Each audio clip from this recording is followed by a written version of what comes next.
Today, guys, I'm excited because we are going to be taking a look at Tom Clancy's The Division behind the scenes for the Division 2 sounds. And I think this is such a cool video to watch because it shows us how much effort and detail they put into making the Division 2.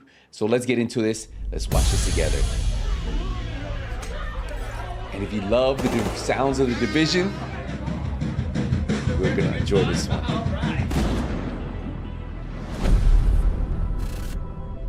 The sound of Tom Clancy's The Division 2. My name is Simon Kudryavtsev.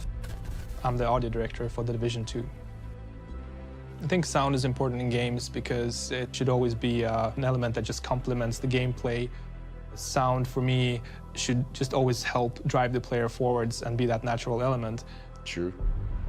We did trips to Washington, D.C. and to the States just to get familiar with the culture, with the layout of the lands. We actually had a lot of time to prepare and research Washington, D.C. and have the ability to record sounds on site as well. The first prototype that we did in the Division 2 was made on Slope Street, which is quite close to Georgetown.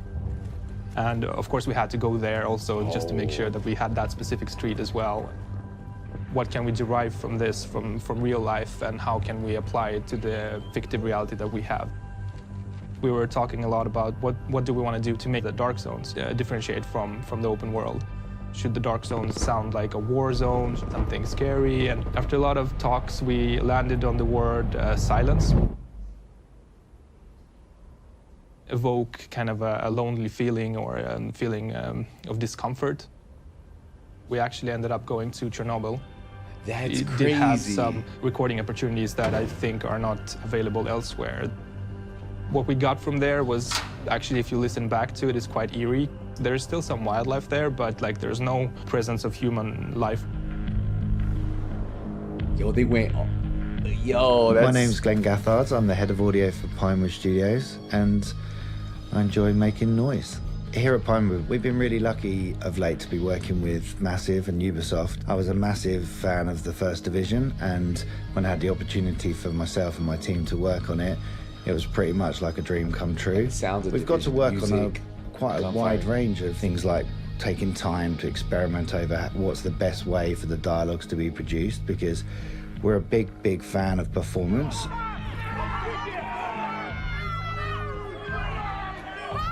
And whether that comes from Foley or whether that comes from the dialogues themselves, like we really like that kind of organic process of like allowing voice actors to be actors, allowing them to be physical. The gun shoot for the Division 2 was insane. The unique thing about the gun shoot was that we could monitor the guns live from inside a mix theatre whilst firing. And so then you're really creatively recording. It isn't just capturing. We're going that next step of finessing. Never been done before. Not that I'm aware of, anyway. And by far the most complicated technical setup we've ever done at the studios. Pinewood is a very interesting collaboration. What I wanted to do with the guns is to capture the more urban feel, the street reflections that happen when you fire a gun on a small street or a big street or square. So the way we collaborate right now is helping to bridge the gap between the games industry and the cinematics industry. My name is Ola Strand, and I'm the music director and composer on Division 2. Coming from the first game, I wanted to stick to the original vision of the scoring, how the music was done and how it was created. But then, moving from New York City, wintertime, moving to Washington, D.C., summertime, I started researching the city and figuring out what drives it musically, looking into the music history, like all the blues and the jazz and the hardcore and the punk rock. It was kind of obvious that we were going to go for a more rocky sound, like guitars, bass, and drums. That was all in my mind, at least. A couple of friends brought me to see this band, Town Portal, in Copenhagen one summer. In the middle of the concert, I was just like, wait a minute, these are the guys. I want to work with these guys. They are awesome. So we grabbed them after they played. They were interested. 3 months later, we were rehearsing the music I'd written. Any sort of collaboration is a way for you to get real-time feedback. not staying in your own bubble and just run with it. When you cross that edge of getting to know someone from not knowing them at all, and then all of a sudden creating something really big together. I think every time you create something, it's good to have something that makes it new and different to you. And Town Portal, they represented this to me. We've been talking a lot about recording and the places that we went to and the collaboration we have with Pinewood, but ultimately it doesn't really matter how much you record or how good the recordings are, because at the end of the day you still have to make it work in the engine. Obviously our world is so dynamic that the main direction that I gave to the team is to develop a soundscape that is constantly changing and it's ever evolving. How can we actually make sure that the sounds play back in a manner that's natural and that's also dynamic? There are lots of different systems at play. System that we call bubble space. What that does is actually looks at the current width around you, and that drives the amount of wind you hear, the type of ambience you hear, the amount of reverb, and we want to have a difference in small alleys versus streets versus squares versus parks. Basically, depending where you are, it constantly changes. I always try to push the boundaries and to ask myself how can we get it to the next level and how can we make our game sound even better and what's the hottest thing out there right now.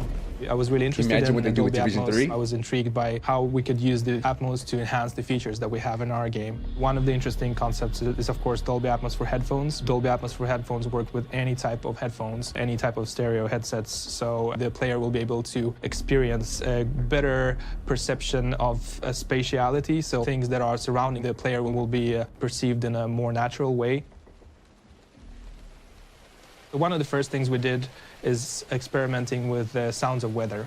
If we take rain as an example, to not only trigger the sound of rain when it rains, but also give it some depth by utilizing everything that we have around the player. That means that in our game, when it rains, we actually have a system that looks at the different props around you, if it's a car or if it's an umbrella or if it's a drain pipe.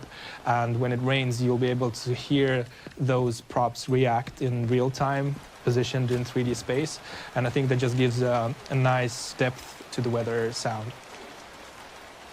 The weather environment always sounds really good in Division. With the mix, I think it's really when it all comes together.